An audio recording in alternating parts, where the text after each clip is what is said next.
नमस्कार दोस्तों, स्वागत है आपका सुपर ज्ञान 24 चैनल में। दोस्तों, बिहार शिक्षक भर्ती टीआरई 2.0 शिक्षक भर्ती के प्रीवियस ईयर 2023 का पेपर सॉल्व करेंगे फाइनल आंसर के साथ। तो दोस्तों, यदि आप सामाजिक विज्ञान, सोशल साइंस से इतिहास विषय से तैयारी कर रहे हैं, एग्जाम देने वाले हैं, तो आप इस वीडियो को पूरा देखिएगा, जिससे आपको यह पता चल सके कि बिहार शिक्षक भर्ती में इतिहास विषय से प्रश्न कैसे पूछे जाते हैं। तो चलिए वीडियो को स्टार्ट करते हैं। आपका पहला प्रश्न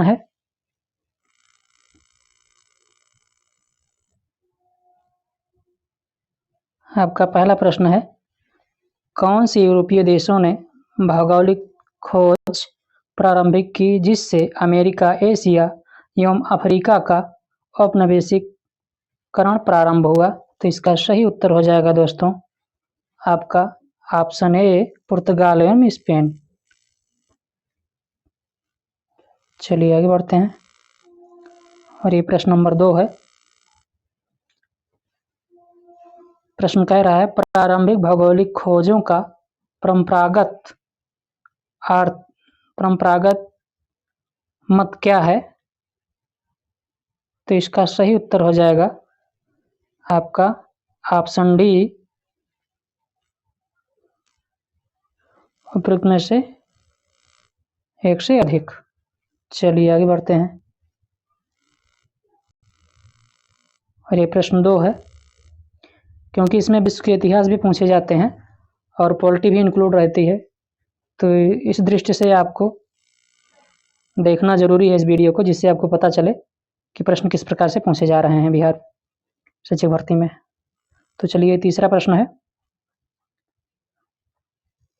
बोस्टन टी पार्टी की घटना कब हुई थी दोस्तों? तो इसका सही उत्तर हो जाएगा आपका ऑप्शन सी, 1773 में। चलिए आगे बढ़ते हैं और ये प्रश्न नंबर 4 है, अमेरिकी स्वतंत्रता की उद्घोषणा किसने लिखी? तो इसका सही उत्तर हो जाएगा आपका ऑप्शन ए, थॉमस जेफरसन ने। चलिए आगे बढ़ते हैं और ये प्रश्न नंबर 5 है आपका, फ्रांस की क्रांति से संबंधित बुद्धिजीवी थे? तो इसका सही उत्तर हो जाएगा ऑप्शन डी, आपका एक से अधिक। चलिए आगे बढ़ते हैं और ये प्रश्न नंबर 6 है, ग्रेट डिप्रेशन महामंदी का काल था? तो किसका महामंदी का काल था इसमें? तो आपका ऑप्शन ए सही हो जाएगा, आर्थिक समस्या। और ये प्रश्न नंबर आपका 7 है,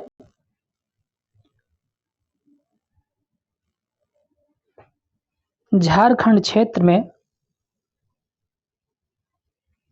उलगुलान विद्रोह के नायक थे? तो इसका सही उत्तर हो जाएगा आपका ऑप्शन ए, बिरसा मुंडा जी। ये मुंडा विद्रोह से संबंधित थे।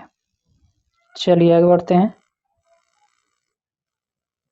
और ये प्रश्न नंबर 8 है, भागीरथ माझी के नेतृत्व में सफाहर आंदोलन किस जनजाति से संबंधित था? तो इसका सही उत्तर हो जाएगा दोस्तों ऑप्शन बी, संथाल। चलिए आगे बढ़ते हैं और ये प्रश्न नंबर 9 है। कह रहा है प्रश्न, ब्रिटिश काल में भारतीय हस्तशिल्प उद्योग के पतन का कारण था? तो प्रश्न नंबर 9 है, ब्रिटिश काल में भारतीय हस्तशिल्प उद्योग के पतन का कारण था? तो आपका सही उत्तर हो जाएगा ऑप्शन डी, उपरोक्त में से एक से अधिक उत्तर। चलिए आगे बढ़ते हैं दोस्तों और ये प्रश्न नंबर 10 है अगला। कह रहा है, औपनिवेशिक शासन ने भारत में कौन सी राजस्व प्रणाली लागू की तो इसका सही उत्तर हो जाएगा आपका ऑप्शन डी, एक से उपरोक्त में से एक से अधिक। चलिए आगे बढ़ते हैं। प्रश्न नंबर 11 है, लेनिन के द्वारा मांगी गई मांग जो अप्रैल थीसियस कहलाती है, क्या है? तो इसका सही उत्तर हो जाएगा ऑप्शन डी, उपरोक्त में से एक से अधिक।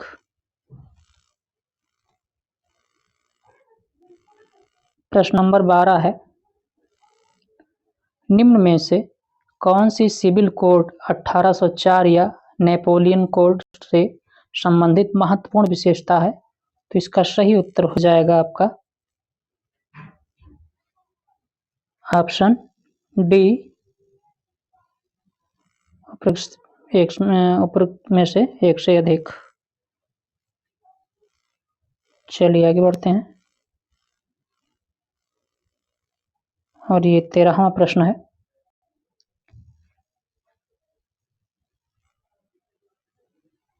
सुभाष चंद्र बोस ने किस स्थान से दिल्ली चलो का नारा अपना प्रसिद्ध उद्घोष किया था? तो इसका सही उत्तर हो जाएगा आपका ऑप्शन सी, सिंगापुर। सिंगापुर में ही इन्होंने आजाद हिंद फौज की स्थापना की थी 21 अक्टूबर 1913 ईस्वी को, 1943 ईस्वी को। चलिए आगे बढ़ते हैं। और ये प्रश्न नंबर 14 है, किस कांग्रेस सत्र में असहयोग आंदोलन का संकल्प लिया गया था? तो आपका सही उत्तर हो जाएगा दोस्तों ऑप्शन ए, नागपुर अधिवेशन।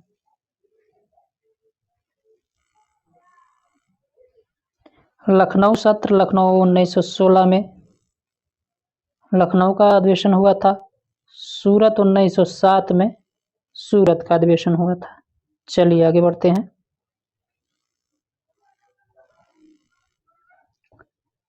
प्रश्न नंबर 15 है, भारतीय राष्ट्रीय कांग्रेस के किस सत्र की महात्मा गांधी ने अध्यक्षता की थी? तो इसका सही उत्तर हो जाएगा आपका 15 का बी, बेलगांव 1924।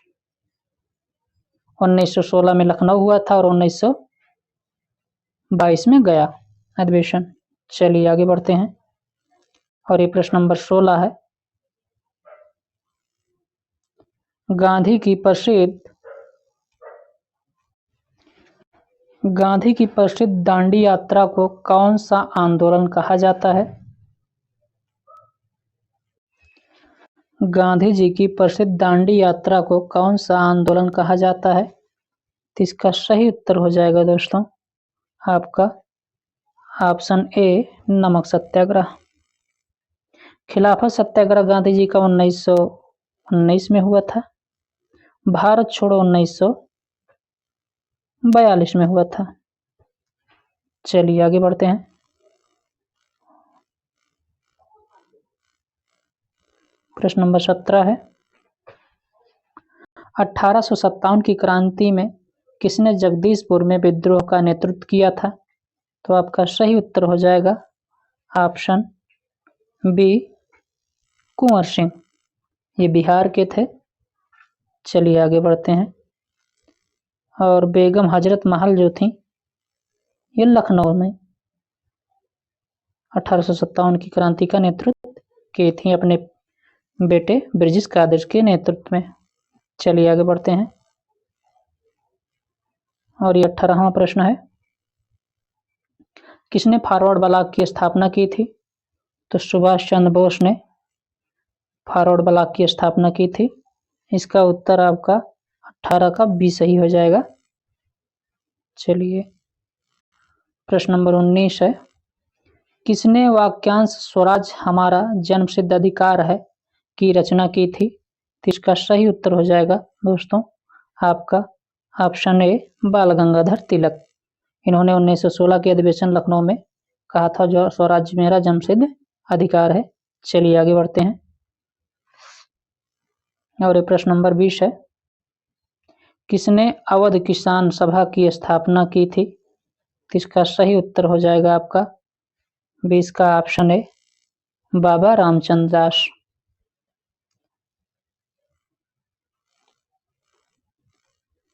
चलिए आगे बढ़ते हैं और ये प्रश्न नंबर है 21, आनंद मठ की रचना किसने की थी? तो इसका सही उत्तर हो जाएगा दोस्तों 21 का सी, बंकिम चंद्र चट्टोपाध्याय।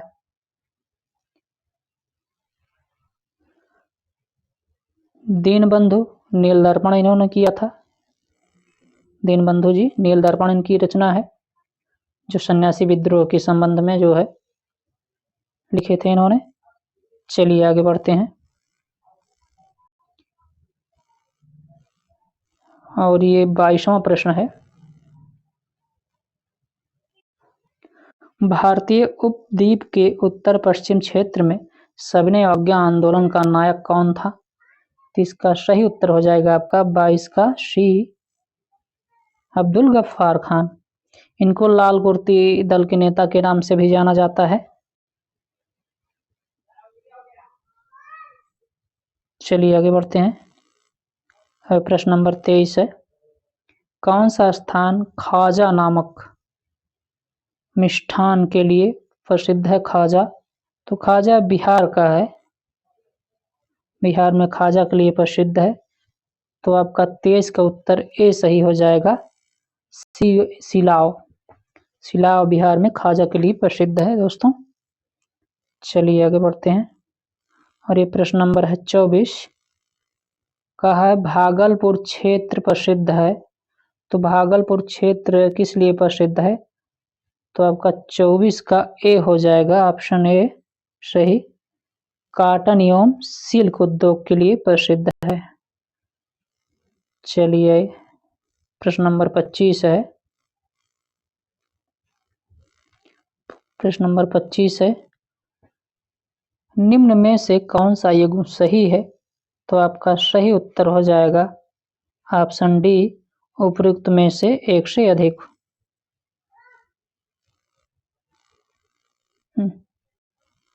डी विकल्प आपका सही हो जाएगा। चलिए आगे बढ़ते हैं। प्रश्न नंबर 26 है, कहां पर सर्वप्रथम छपाई तकनीक का विकास हुआ? तो आपका सही उत्तर हो जाएगा 26 का ऑप्शन ए, चीन। प्रश्न नंबर 27 है, 1917 में कलकत्ता में प्रथम भारतीय जूट मिल की स्थापना किसने की थी? तो इसका सही उत्तर हो जाएगा आपका ऑप्शन ए, सेठ हुकुमचंद।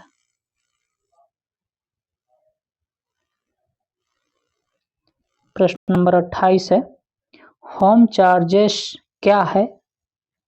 तो इसका सही उत्तर हो जाएगा ऑप्शन डी,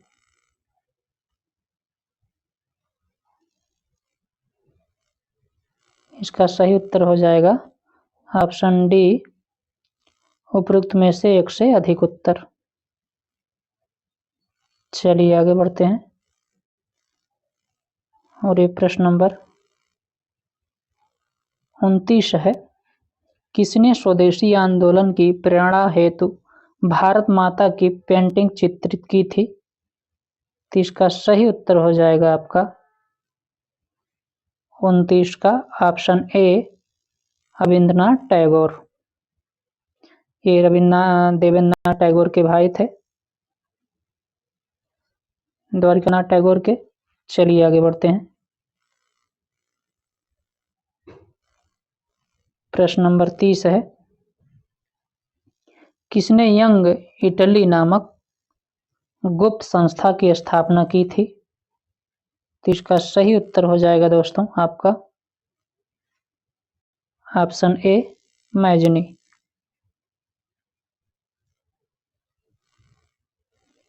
प्रश्न नंबर 31 है, 1920 ईस्वी के असहयोग आंदोलन के दौरान कांग्रेस के विधान परिषदों के बहिष्कार के सिद्धांत का कौन प्रबल विरोधी था? तो आपका सही उत्तर हो जाएगा 31 का डी, उपयुक्त में से एक से अधिक। चलिए आगे बढ़ते हैं।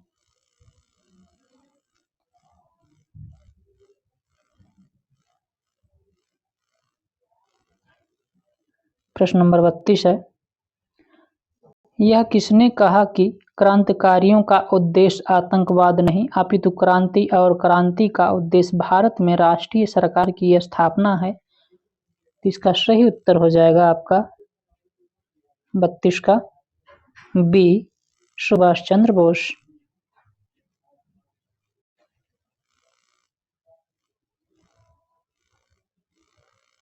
प्रश्न नंबर 33 है, राष्ट्र के दायित्वों को निभाने के लिए किस पैक्ट में विभिन्न देशों ने मिलकर यह घोषित किया कि युद्ध को राष्ट्रीय नीति का उपकरण न बनाया जाए? तो आपका सही उत्तर हो जाएगा इसमें 33 का ए, केलांग ब्रियंड पैक्ट। चलिए आगे बढ़ते हैं और ये प्रश्न नंबर 34 है, औद्योगिक क्रांति के संदर्भ में कार्डिंग शब्द किसे इंगित करता है?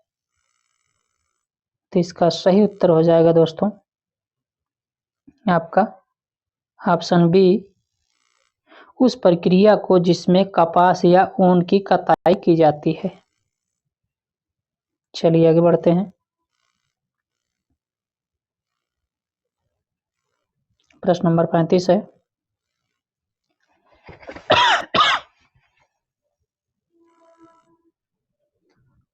प्रश्न नंबर 35 है, Gandhi in his times and hours लिखी गई है,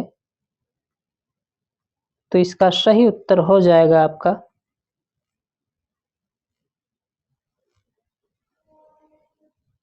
ऑप्शन ए, डेविड हार्डीमैन के द्वारा।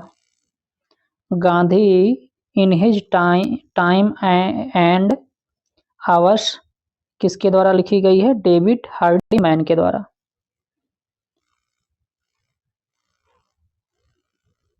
चलिए प्रश्न नंबर 36 है, संयुक्त राष्ट्र संघ यूएनओ के संविधान चार्टर में कुल कितने अनुच्छेद तथा अध्याय हैं? तो इसका सही उत्तर हो जाएगा आपका ऑप्शन सी, 115 अनुच्छेद तथा 25 अध्याय।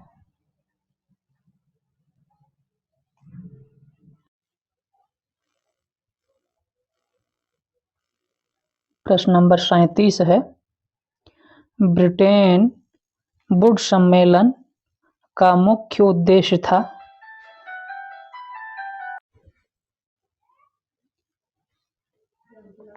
ब्रिटेन वुड्स सम्मेलन का उद्देश्य था, तो आपका सही उत्तर हो जाएगा दोस्तों 37 का डी, 37 का डी हो जाएगा उत्तर, उपयुक्त में से एक से अधिक। चलिए आगे बढ़ते हैं।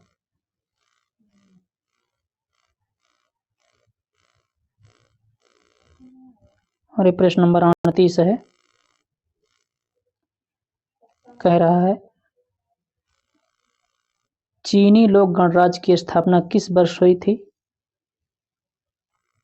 तो आपका सही उत्तर हो जाएगा आपका 38 का ई, इनमें से कोई नहीं। चलिए आगे बढ़ते हैं और प्रश्न नंबर है 39। प्रश्न कह रहा है, औद्योगिक क्रांति के उत्थान में किस कारक ने सहायक की भूमिका निभाई थी? इसका सही उत्तर हो जाएगा आपका, इसका सही उत्तर हो जाएगा ऑप्शन डी, उपयुक्त में से एक से अधिक। चलिए आगे बढ़ते हैं और एक प्रश्न नंबर 40 है और ये अंतिम प्रश्न है इतिहास विषय से। इसमें कौन अंतर्राष्ट्रीय न्यायालय में प्रथम भारतीय न्यायाधीश था? तो इसका सही उत्तर हो जाएगा 40 का BN राव। तो ये कुल 40 प्रश्न थे दोस्तों। प्रत्येक विषय से सामाजिक विज्ञान सोशल साइंस में 6 से 8 में 40-40 प्रश्न पूछे जाते हैं। इसमें से 2 विषय करना होता है, 40-40 यानी 80 नंबर का 80 क्वेश्चन, और आपके 40 क्वेश्चन जो होते हैं वो GK GS के होते हैं, जिसमें से गणित रहता है, विज्ञान रहता है, 8 करंट अफेयर रहता है और 8 जो है वो इतिहास विषय से प्रश्न पूछे जाते हैं। और बाकी 8 क्वेश्चन जो होता है वो इंग्लिश से होते हैं और 22 प्रश्न जो है वो हिंदी से पूछे जाते हैं। क्वालिफाइंग नंबर उसमें पाना अनिवार्य होता है। 30 में से आपको 10 नंबर पाना अनिवार्य होता है। तो ये रहे कुछ जानकारियाँ भी साथ में। और इतिहास विषय से 40 क्वेश्चन और पॉलिटी या इकोनॉमिक्स या ज्योग्राफी से भी 40-40 प्रश्न ही पूछे जाते हैं। तो मिलते हैं दोस्तों तब अगले वीडियो में किसी नेक्स्ट टॉपिक के साथ। हमारी वीडियो कैसी लगी हमें कमेंट बॉक्स में कमेंट करके ज़रूर बताएं और हमारे चैनल को सब्सक्राइब करें और बेल आइकन की घंटी को क्लिक करना ना भूलें, ताकि जब भी मैं वीडियो डालूं उसका नोटिफिकेशन मिलता रहे आपको। जय हिंद।